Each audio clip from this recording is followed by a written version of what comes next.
right, hey, hello everybody. This is the Friday night bonus race to the Dragway Saturday Summer Series 2025 in Austin, Texas. So this is the men's Category 3-4 race. We join a lap and a half in. We're about 5 minutes into a 40-minute crit. We are running the Grand Prix course counterclockwise. This was a fun race. It was fast. Some good pack dynamics. We're going to see some breakaway action. I'm going to play a role in getting a breakaway started here on the next lap. It's eventually going to get caught. The race is going to come down to a pack sprint. I catch a decent view of the finish from my position in P9, and there'll be some cool things to look at and talk about in the final laps of the race. So yeah, looking forward to narrating this one for everybody. And as we come through the chicane and we're approaching the banner and starting the beginning of lap 3, I'll set it up by talking about my thinking as I'm going to play the role in getting the breakaway going here. So from the last video that I did a couple weeks ago, we saw Gerardo Perez from ATP go in a two-man breakaway and stay away and win the race. So he is a marked man now, or at least I'm marking him, and I know other teams are as well. And right as we come down the hill, I'm kind of going to use my momentum to make up some position here and roll my way up to the front. And then kind of like right as I'm approaching the front, Gerardo in the green and white kit on the right-hand side, he's going to inject some pace into the race, and he starts putting down some watts and picking up the pace. And so I'm going to add some watts to match him. Let's see, here it comes.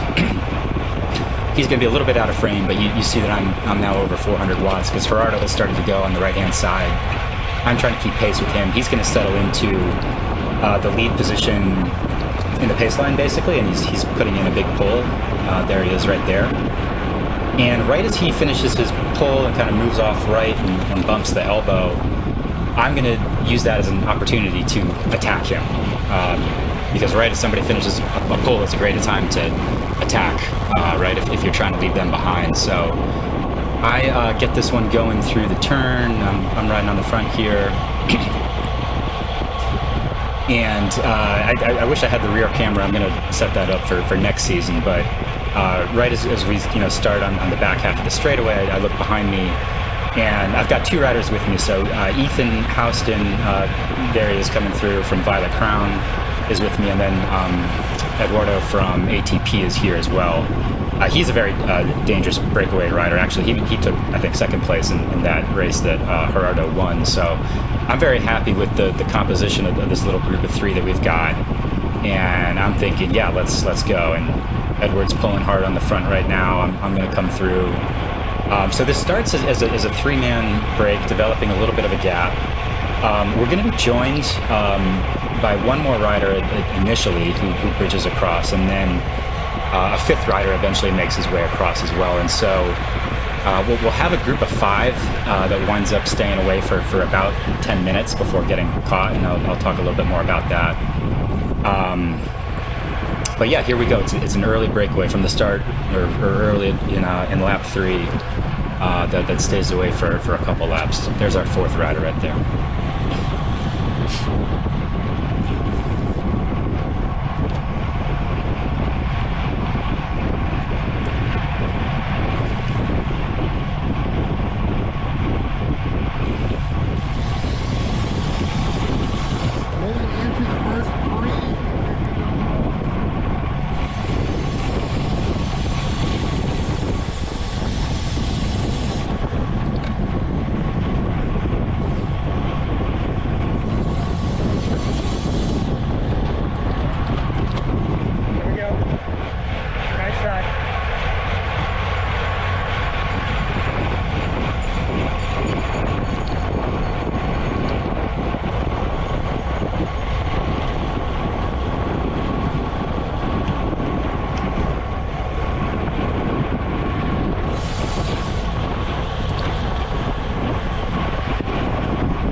Okay, and now we've been joined by Michael Krim, who you saw just past me on the front there.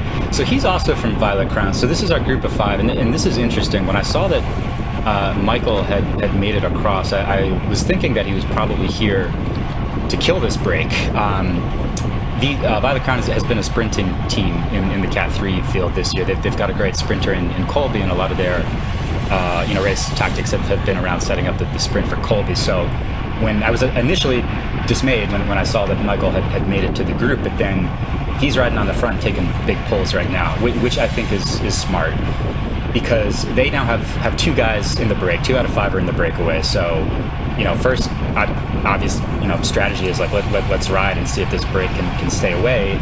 If your team has 2 out of 5 in the breakaway, then you obviously have great odds to at least podium, if not win the race outright. So that's one reason to ride. But then the second reason, obviously, to ride is that with VC, with 2 out of 5 in the breakaway, other teams are not going to like that, and it's going to force them to do the work to pull this back. I don't think ATP is going to do that work. Like Edward is so strong, like there's no reason for ATP to pull, but the other teams, recognizing that the remaining Violet Crown riders aren't going to pull it back, ATP's not going to pull it back. It's going to force other teams to come to the front and do the work. And indeed, when I looked back at one point, I was pretty happy, not going to lie, pretty happy to see Gerardo on the front doing work to try to pull this breakaway back in. He and I had a chance to catch up after the race, and he said, yeah, I had to do a lot of the work because none of the other teams were going to chase this breakaway. So I think it was smart. It was very advantageous for Violet Crown to get 2 in the break. It was smart for them to ride hard. Gives you an opportunity to obviously force the other teams to do some work, and then your sprinter gets to stay in the draft and come to the second half of the race or the end of the race fresh. So we are coming through the chicane again. We're finishing this lap. I think this was a preen lap. Was this a preen lap? Let's see. Where are we? 8:30. No, this is not the preen lap yet. Looks like I dropped the wheel a little bit from Edward. Like I said, he's fast, but now I'm trying to catch up and close it down. The other guys are going to come through in the turn right here. Okay. I think that Ethan had sensed that we had slowed down a little bit, because he just stood up right there and started to inject some more pace into the group. And you saw the rider in front of me kind of give this "what are you doing" hand motion. I don't think that he liked that Ethan stood up, because the quick acceleration risks kind of blowing up the group. Obviously, that's what you would do if you're attacking the breakaway and you're trying to leave some people behind. I don't think that that's what he was doing there. I think that he felt that we had lost some momentum, and he wanted us to pick up the pace, which makes sense. And now as we've come down the hill and we've got that momentum, we're up around close to around 30 miles an hour again. So the group is going fast.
Okay, so this is the preem lap. As we were coming through the chicane, I look left. I see that that we're losing ground. The peloton is they're going to close us down.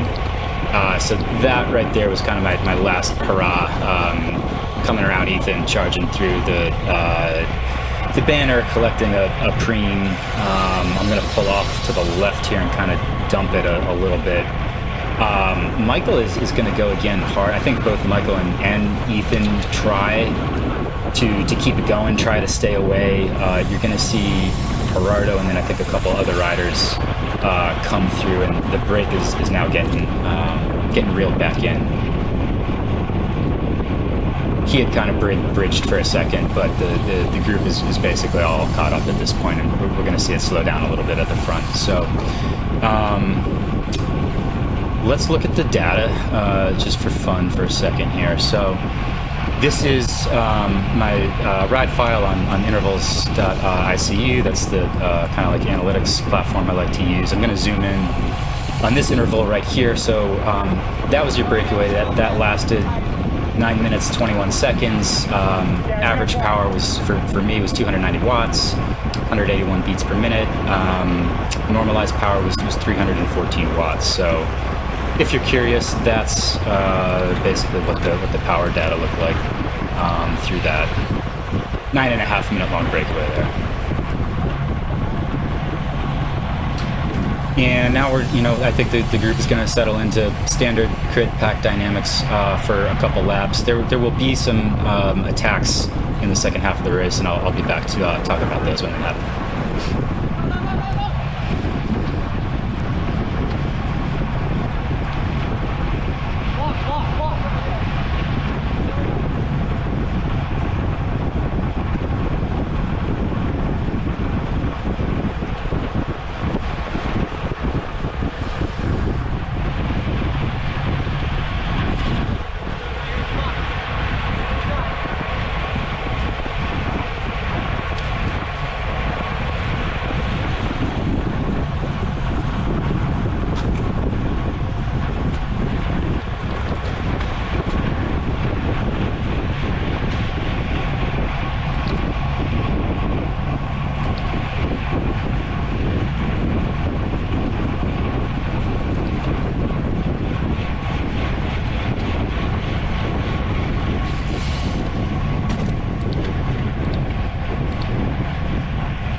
Okay, so you can see we've got one rider 30-ish meters up the road. Edward is doing some work to close him down. This kind of feels like a deja vu of what happened at the beginning of the video, where I said, as soon as you guys finish the pull, I'm attacking, and that's what I'm doing again right now. So I got up over a little over 800 there, and right as one break gets caught is really the best time to launch a counterattack, and so that I got excited, and that's what I've tried to do again here.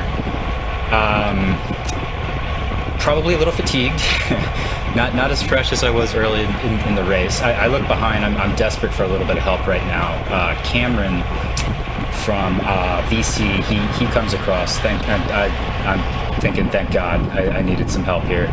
Needed a draft. So it's just me and Cameron for the moment. But this is interesting, and I'm gonna say chapeau again to Violet Crown. They're using their numbers well in this race. In the first breakaway, it was Ethan and Michael. In this one, it's Cameron, who's gone up the road, launched an attack, threatening to pull away, and is again forcing other teams to come close us down. And I think this is a great way, basically, to fatigue your opponents and try to deliver your sprinter fresh to the line. So that break didn't last very long, and now we're getting hit. We're getting counterattacked over the right hand side here from other guys who are coming through, feeling strong. But that dynamic, attack and counterattack would keep going for several laps here. And honestly, it made the race really fun, really fast. So kudos to everybody for racing hard today.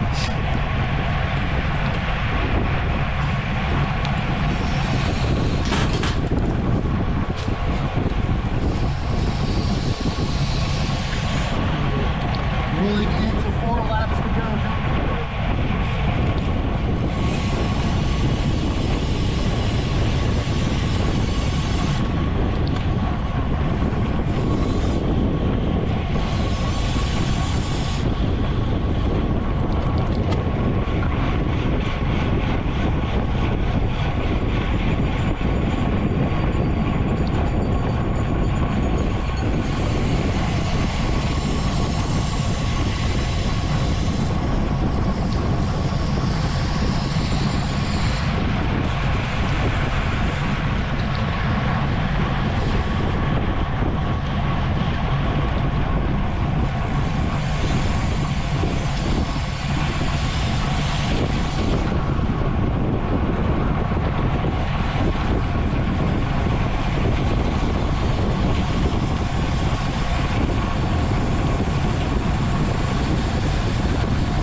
right, so the pack had calmed down for a minute, but coming down the hill with only about 7 minutes to go in the race, you've got to be on the lookout for the attack. And right in front of me right now is Sam from Faction. He's going to look over to the right, and then he moves over to the right, and he's launching. And you hear me calling out right there, right side, right side. This is a moment when we got to we work together, or at least I wanted to try to use some of the other guys in the race as my teammates. So I yelled out, I gave him the heads up, like, right, he's coming on the right, which, you know, hopefully alerts everybody, and they're able to react a little bit quicker. And so,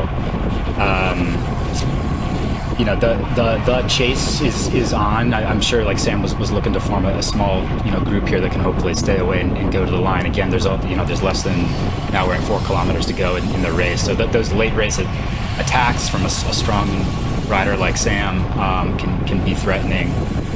And I called it out because I felt like I was going to need some help bringing that one back. But now it's caught, and we've kind of slowed down again, which is, of course, going to encourage more attacks. So about to hit us on the right side here is going to be somebody from Abel's Racing. And there he goes. And there's a big attack over the top, and there's a frantic chase on. Honestly, this one could be dangerous as well. There's Texas Devo reacting, independent rider here, trying to get up there and react. Could go either way. Could stay away. Could wind up getting reeled back in and just encouraging, you know, the next counter attack to go. So this is a great dynamic for anybody who's feeling, you know, punchy, and basically whose strategy is to try to use the yo-yo dynamic and the late race fatigue to, you know, take advantage and try to get separation. But it looks like this one is coming together again as we're approaching the chicane.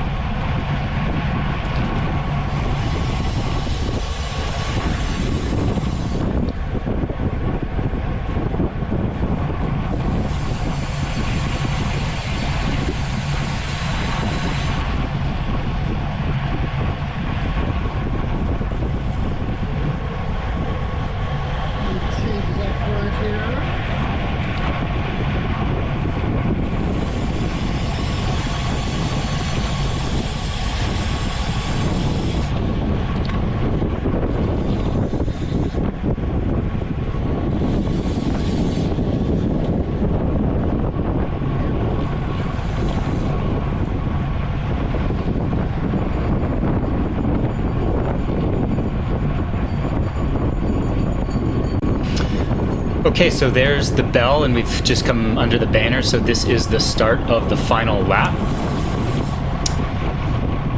We're going to watch the final lap once through in real time, and then I'm going to back it up, and I'm going to rewind us to about 800 meters to go, and we'll talk through a couple cool things that I saw at the end there. But as we start the final lap, we're coming down the hill. We've got all that pace. I start hearing a lot of free hub noise,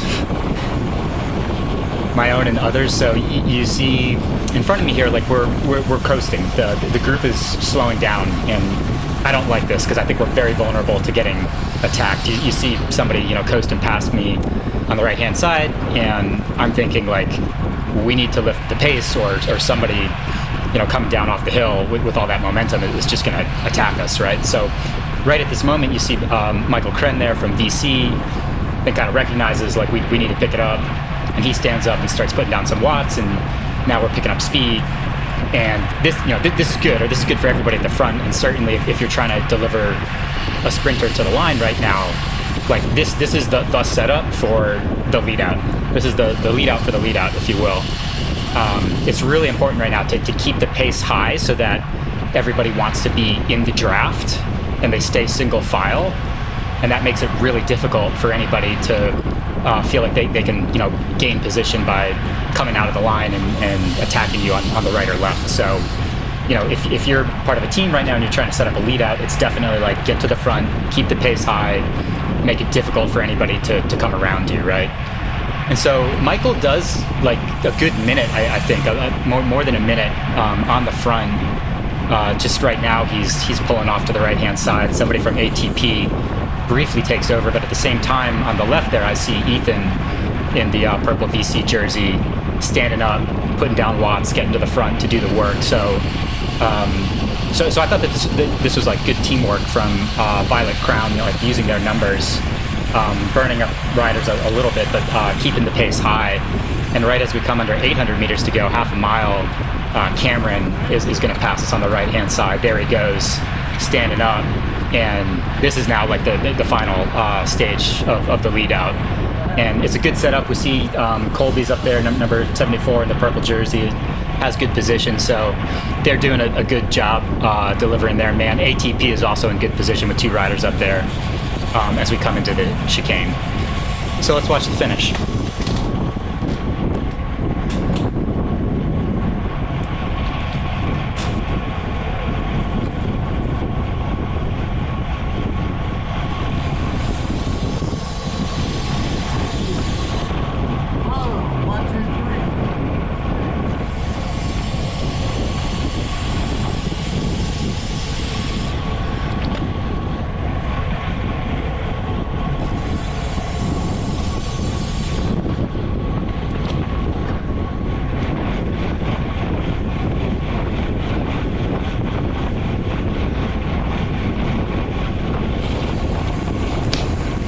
All right, there's your finish.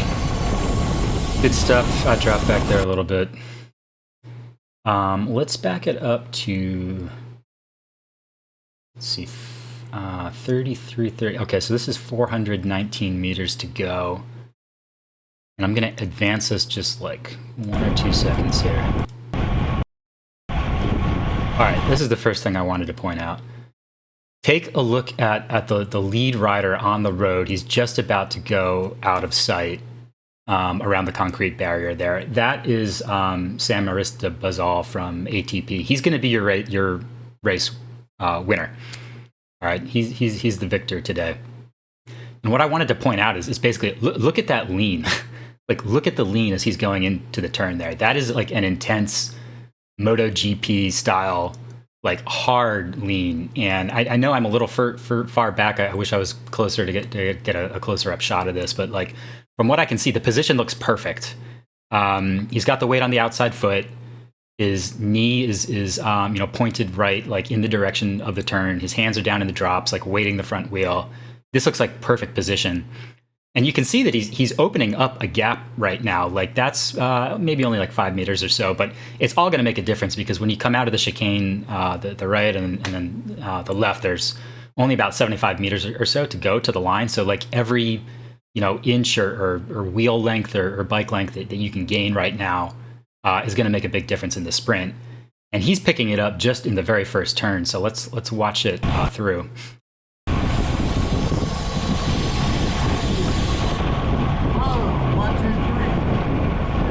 And I'm going to pause again and now look like how much of a gap has opened up. And what was maybe 1 or 1.5 bike lengths in the first turn has now opened to like, is that 5, 6 bike lengths or more in the second turn?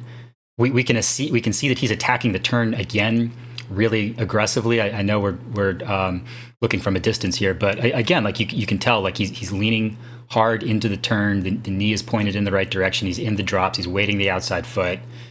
The rider in second place is a teammate, so I do know that. And what could be contributing here to the gaps that are opening is that Edward running in second place could be intentionally like slowing it down a little bit to let his teammate get out there and pick up a lead. So maybe that's a contributing factor, but having watched it through and raced it in the moment, like it looked to me like they were going really hard, right? Both of them racing for the line, going like 1-2 for the podium. So I maybe Sam is getting a little bit of a benefit from what his teammate is doing behind, but primarily I think that the gap that he's opening right now is attributable to some excellent like bike handling in the corners and attacking those corners with a lot of speed and really aggressive.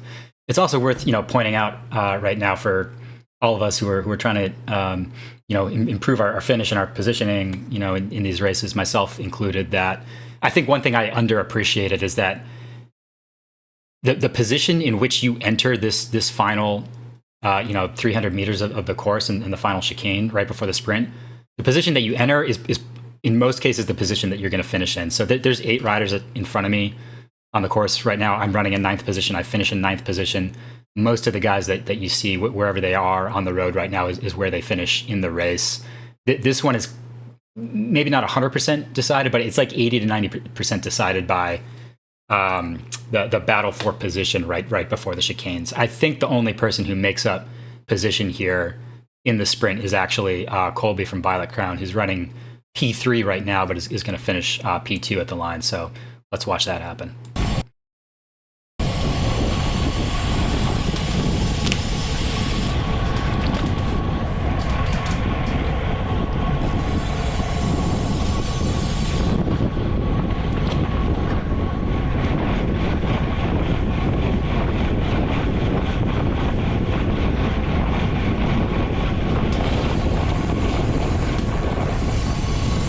Okay, there it is again. Here is your final podium. So again, the winner was Sam Aristobazal from ATP, second place Colby Eoff, Violet Crown, and then third Edward Nunez from ATP. Those ATP guys have been dominating the podium in the Cat 3 races as of late. So the rest of us got to figure out a plan there. We got to bump those guys off the podium, but they've been riding really well. Congratulations to both teams. Great race all around. A lot of fun. Hopefully my little bit of commentary there on the handling and the tactics going into the chicane and everything is interesting. Let me know what you think down in the comments, and let me know what I missed here. If you're racing Oatmeal this weekend, I'll see you there. Looking forward to the end of the road racing season here in Texas. Thanks for watching, everybody. Take care. Bye-bye.